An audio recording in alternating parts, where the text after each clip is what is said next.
Colonel Andrew Lewis, in command of about 1,000 men, was part of a planned two-pronged Virginian invasion of the Ohio Valley.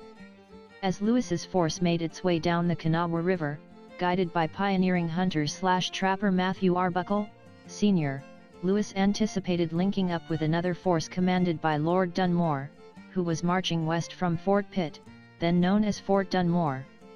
Dunmore's plan was to march into the Ohio Valley and force the Indians to accept Ohio River boundary, which had been negotiated with the Iroquois in the 1768 Treaty of Fort Stanwix.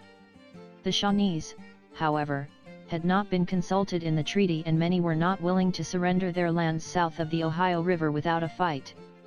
Officials of the British Indian Department, led by Sir William Johnson until his death in July 1774, worked to diplomatically isolate the Shawnees from other Indians. As a result, when the war began, the Shawnees had few allies other than some Mingos.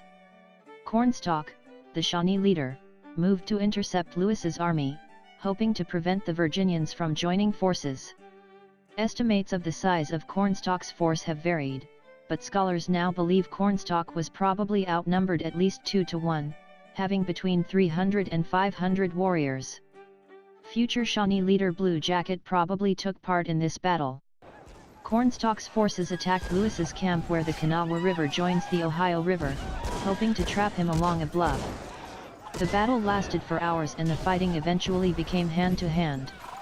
Cornstalk's voice was reportedly heard over the din of the battle, urging his warriors to be strong.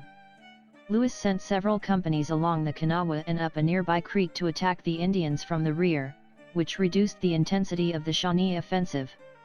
Captain George Matthews was credited with a flanking maneuver that initiated Cornstalk's retreat. At nightfall, the Shawnees quietly withdrew back across the Ohio. The Virginians had held their ground, and thus are considered to have won. Aftermath.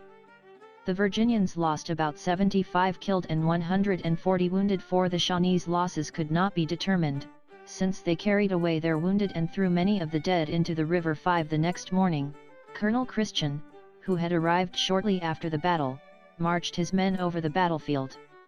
They found 21 dead braves in the open, and 12 more were discovered hastily covered with brush and old logs. Among those killed was Pucksinwah, the father of Tecumseh. Besides scalps, the Virginians reportedly captured 40 guns, many tomahawks and some plunder which was later sold at auction. The Battle of Point Pleasant forced Cornstalk to make peace in the Treaty of Camp Charlotte, ceding to Virginia the Shawnee claims to all lands south of the Ohio River, today's states of Kentucky and West Virginia. The Shawnee were also obligated in the Treaty of Camp Charlotte to return all white captives and stop attacking barges of immigrants traveling on the Ohio River.